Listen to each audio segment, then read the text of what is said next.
Hola, bienvenidos a Microsoft 90. En la sesión de hoy estaremos revisando los elementos que debemos tener en cuenta en las aplicaciones modernas para poder mejorar la calidad en el punto de vista de seguridad.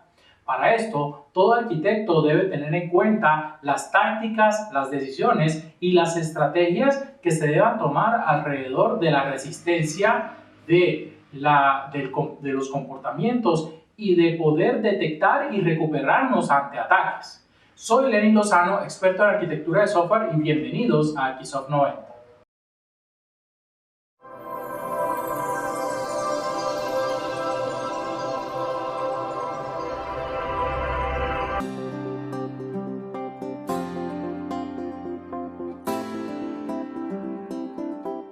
Como arquitectos de software, nosotros debemos enfrentarnos o debemos crear productos que diariamente se están enfrentando a ataques para poder lograr, ya sea simplemente acceder al software o hacer daños hacia una organización, capturar información para poder posteriormente utilizarla con otros fines. Dentro de las decisiones que debemos tomar es qué podemos hacer nosotros para poder contrarrestar todos estos ataques desde el punto de vista de las tácticas de seguridad. Pero si nosotros las tenemos en cuenta, al momento de incorporar elementos de seguridad en nuestro software, vamos a entrar en conflicto con decisiones que tomamos alrededor del desempeño, de la modificabilidad, de la disponibilidad y de la escalabilidad de nuestro software, y por eso debemos buscar un balance entre tener una buena calidad del software desde el punto de vista de seguridad sin caer en la paranoia y el oscurantismo, o sea, prohibir el acceso, prohibir todos los elementos, prohibir todas las funciones no es una decisión clara de arquitectura para poder garantizar seguridad, sino que debemos buscar cuáles son los objetivos concretos, cuáles son nuestros intereses concretos desde el punto de vista de seguridad para poder garantizarlo con estrategias claras y estrategias concretas. Cuando nosotros hablamos de seguridad, estamos buscando saber cuál es la habilidad que tiene nuestro sistema para poder controlar, para poder monitorear y para poder auditar de forma confiable quién puede realizar qué acciones sobre el sistema, cuáles son los recursos que esta persona puede modificar o puede acceder y cuál es la habilidad que tiene el sistema para poder detectar y para poder recobrarse de fallas ocasionadas por problemas en los sistemas de seguridad. Entonces, como arquitectos debemos considerar que nuestro sistema debe garantizar no repudio de las transacciones, debe garantizar confidencialidad, debe garantizar integridad de la información, debe garantizar un aseguramiento de la información y con respecto a los otros atributos de calidad, por medio de la seguridad debemos garantizar la disponibilidad del sistema y también conocer cuáles son los elementos que nos han afectado o que han sufrido problemas por medio de las auditorías. Todos estos van a ser los intereses que debemos considerar en el sistema para poder cubrir los aspectos de seguridad, identificando los parámetros claves que es cómo resistimos un ataque, es uno de los elementos que nos puede afectar la seguridad, cómo detectamos un ataque y si ya ocurrió un ataque, cómo nos recuperamos ante ataques. Aquí vamos a tener esos tres grandes grupos de tácticas para resolver estos grandes problemas o estos grandes parámetros desde el punto de vista de seguridad.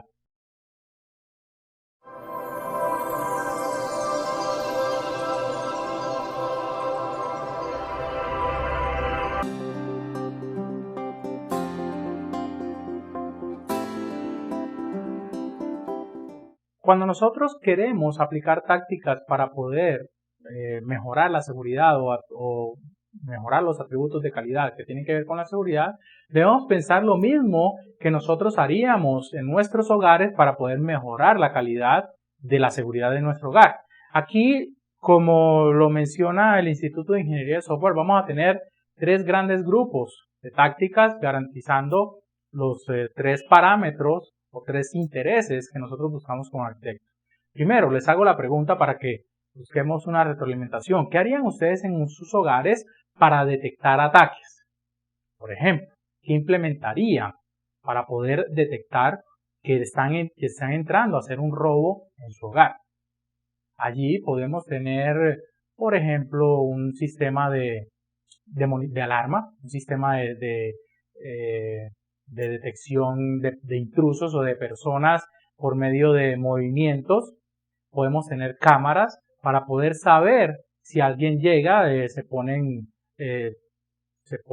luces láser en los hogares para ver si alguien pasó por alguna parte. Entonces es una forma de detectar que alguien que no tiene autorización llegó a nuestro hogar. También tenemos las tácticas para poder resistir a ataques.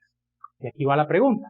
Si ustedes en sus hogares quieren resistir ataques, ¿qué implementarían para poder garantizar que cuando ya lo están atacando, no permitir el acceso indebido por más que hagan ese ataque? Allí podemos tener un citófono o un sistema de identificación cuando llega alguien. Se puede tener un portero, se puede tener un perro, por ejemplo, para poder resistir un ataque. O yo puedo simplemente poner una puerta con un seguro o con unas puertas de seguridad con seguros mucho más fuertes. O poner una reja o una verja enfrente de mi hogar. Y por último tenemos el grupo de tácticas que buscan recuperarse ante ataques, y estas están más orientadas a las tácticas de disponibilidad. ¿Por qué? Porque si hay un ataque, pues por lo general puede presentarse una caída del sistema o un daño en el sistema y necesito restaurar el sistema. Entonces allí aplican tácticas de disponibilidad, pero si en su hogar ocurre un ataque y ya le robaron, ¿qué elementos pueden tener para recuperarse de ese ataque? Primero, podemos tener cámaras que graben para saber qué fue lo que robaron. Podemos tener un inventario de los elementos que robaron para poder comparar, o también podemos simplemente comprar un seguro contra robos y aplicar el siniestro de robo para poder recuperarnos de ese robo. Desde el punto de vista de software también vamos a identificar estos tres elementos. Tenemos las tácticas que nos permiten detectar ataques. Si nosotros dentro de un sistema de software buscamos detectar que nos están haciendo o que están tratando de infringir la seguridad del sistema, buscando penetrar la confidencialidad de nuestros sistemas, dañar la integridad de los datos o crear transacciones que se puedan repudiar y hasta llegar a tumbar el sistema, ¿qué elementos podemos hacer para poder detectar esos ataques? Primero tenemos detectar quién llegó, o sea, tener sistemas de detección de intrusos como filtros, como firewalls, como elementos que nos permitan analizar cuáles son los diferentes puntos por donde pueden acceder los intrusos y detectar si está llegando información errónea. Hay muchos elementos que permiten analizar cuando una trama de red es una trama inválida, es una trama que cumple un patrón de que sea un hackeo, y se pueden poner filtros TCP que analicen toda esa información y garantizar generar alertas para poder evitar estas intrusiones o estos accesos indebidos.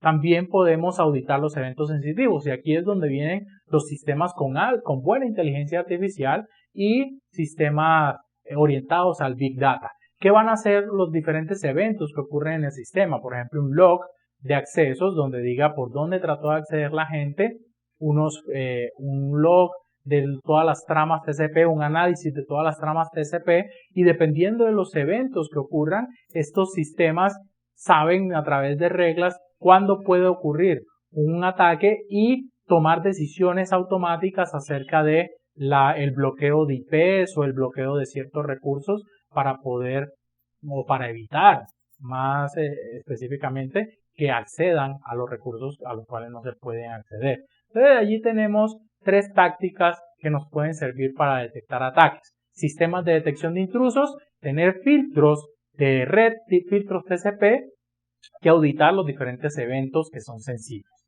Tenemos también las tácticas que nos van a permitir resistir ataques. Y allí, ¿cómo podemos desde un software garantizar que a pesar de que tratan de acceder, nuestro sistema es lo suficientemente robusto para no permitir ese acceso? Porque la detección es saber antes de que ocurra, resistir es que ya está ocurriendo y nosotros no permitimos que nos ataquen.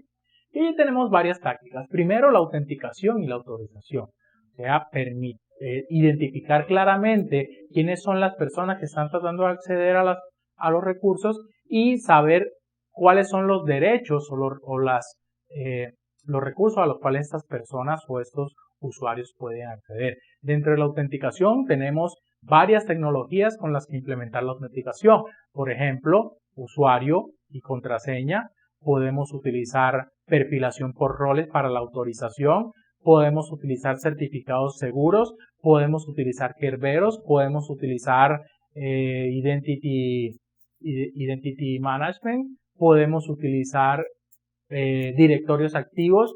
Cualquier decisión que podamos tomar para poder saber quiénes son nuestros usuarios y saber también a qué tienen permisos ellos, pues nos sirven como estrategias de autenticación y autorización.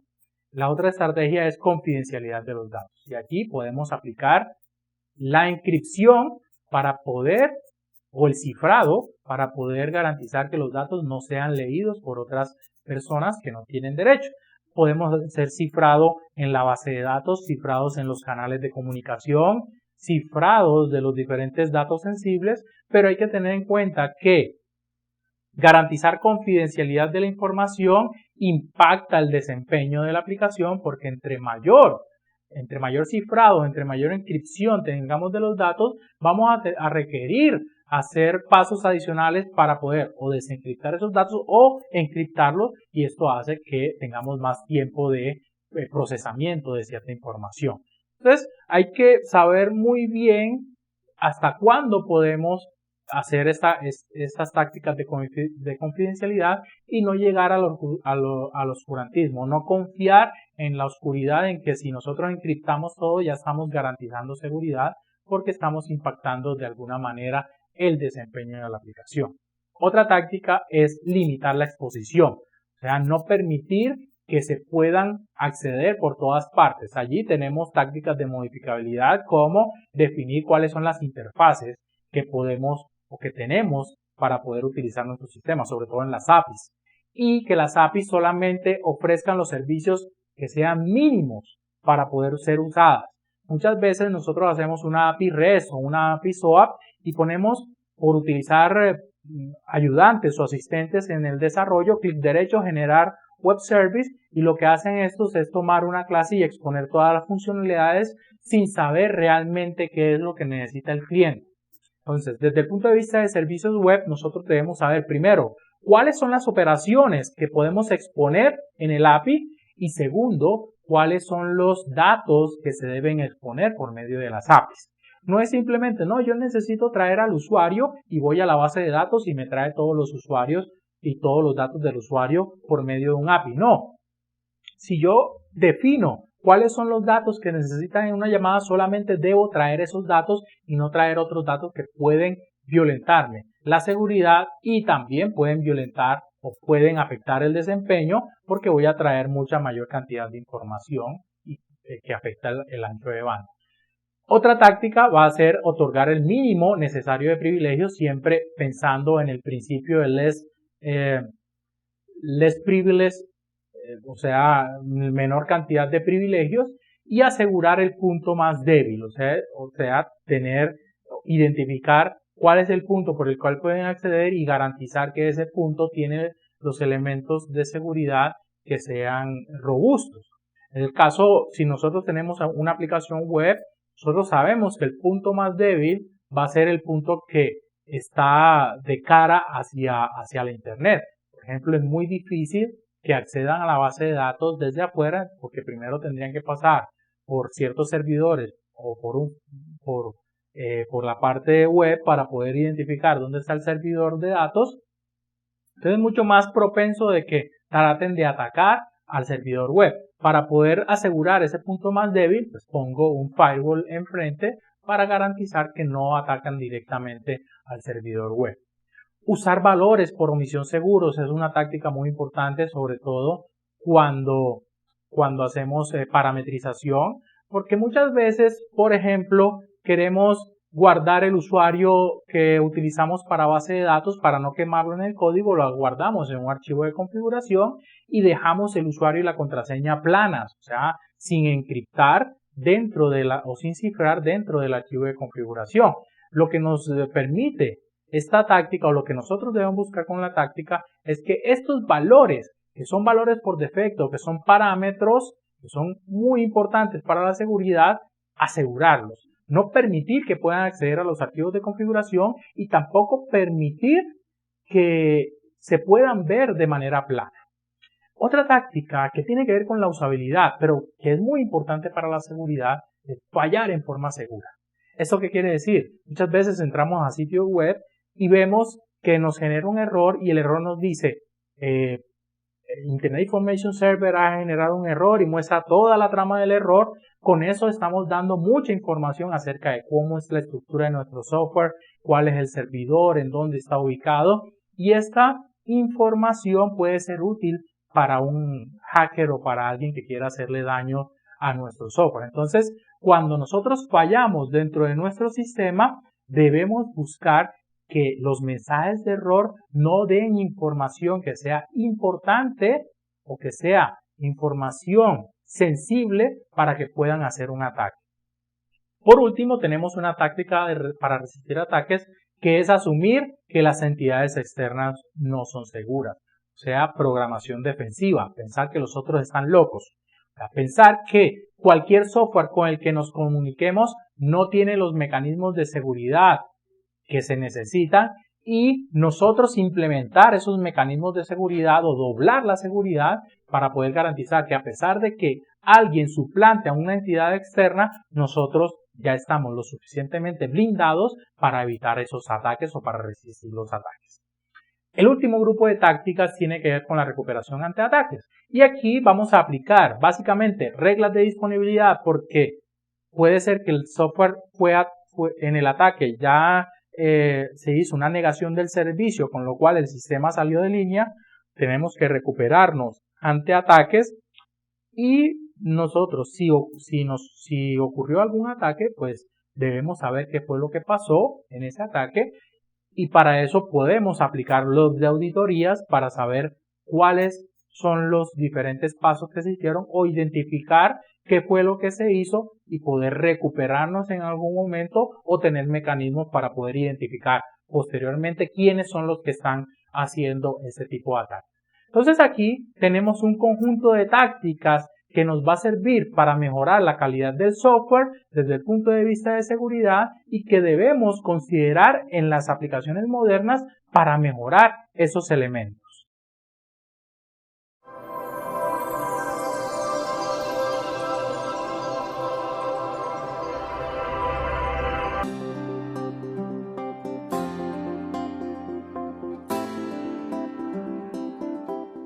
Si revisamos los elementos que hemos visto alrededor de las tácticas en todas las definiciones que ha realizado el SEI para estos 6 elementos o atributos de calidad, nos podemos dar cuenta que aún faltan muchas tácticas y muchas decisiones que podemos tomar alrededor de otros elementos o de otros escenarios de atributos de calidad. Nos vamos a enfocar en el ejercicio que veníamos haciendo alrededor de las tácticas de arquitectura para poder entender un poco más cómo es la aplicación de cada una de ellas en un problema de la vida real. Si nosotros tenemos en cuenta este ejercicio, pues los parámetros que nos afectaban eran parámetros relacionados con el desempeño.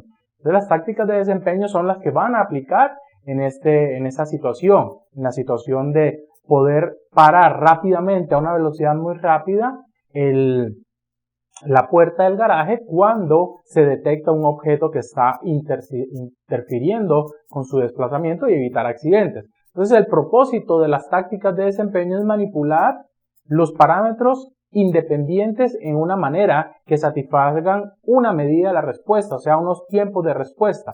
Lo que buscamos es cómo logramos por medio de tácticas controlar esos tiempos de respuesta. Veíamos que en las tácticas de desempeño se centraba uno en lo que era la administración, la gestión de recursos, la disponibilidad de los recursos y controlar esos tiempos de respuesta, haciendo también un agendamiento de los procesos. Entonces vamos a revisar que para nuestro ejercicio teníamos unos elementos que ya estaban definidos, que se tienen que descartar, y las tácticas relacionadas con esos elementos se tienen que descartar, como por ejemplo la llegada de eventos. Ya teníamos una tasa definida de llegada de eventos, por ende las tácticas que están relacionadas con reducir el número de eventos pues se descartan de las soluciones posibles para nuestro problema. También controlar la frecuencia, porque nos indicaron cada cuánto va a llegar cada uno de los eventos, que es el tiempo en el cual se censa y cada cuánto se censa los sensores, valga la redundancia. Por último, tenemos también unas definiciones fijas como son el número de procesadores, por ende las tácticas que tienen que ver con incrementar la redundancia, el paralelismo y con incrementar la cantidad de recursos tampoco aplicarían porque ya estamos restringidos en ese caso. Entonces nos vamos a enfocar en los elementos que son variables para nuestro problema. ¿Y cuáles son? Los tiempos de ejecución, cuánto se demora ejecutándose los algoritmos para poder detectar y para poder enviar la orden de parada a la puerta. Y allí tenemos varias tácticas que en las cuales podemos enfocarnos, como por ejemplo reducir la sobrecarga, eliminar la cantidad de pasos que tenemos al momento de hacer de tomar esas decisiones o esa acción. También podemos mejorar los algoritmos y también podemos limitar esos tiempos de ejecución, como establecer unos timeouts o unos tiempos máximos de ejecución para poder saber cuándo o para poder reducir o controlar muy bien esos tiempos de respuesta. Entonces, teniendo en cuenta o haciendo un supuesto que la ejecución actual de los algoritmos para enviar la instrucción de parar la puerta se demoran 3 milisegundos. Ojo, estoy hablando de que eso es un supuesto. Entonces vamos a tener 2 milisegundos para otros elementos o para poder hacer otras cosas. ¿Qué podemos hacer con esos otros 2 milisegundos? Por ejemplo, priorizar los componentes.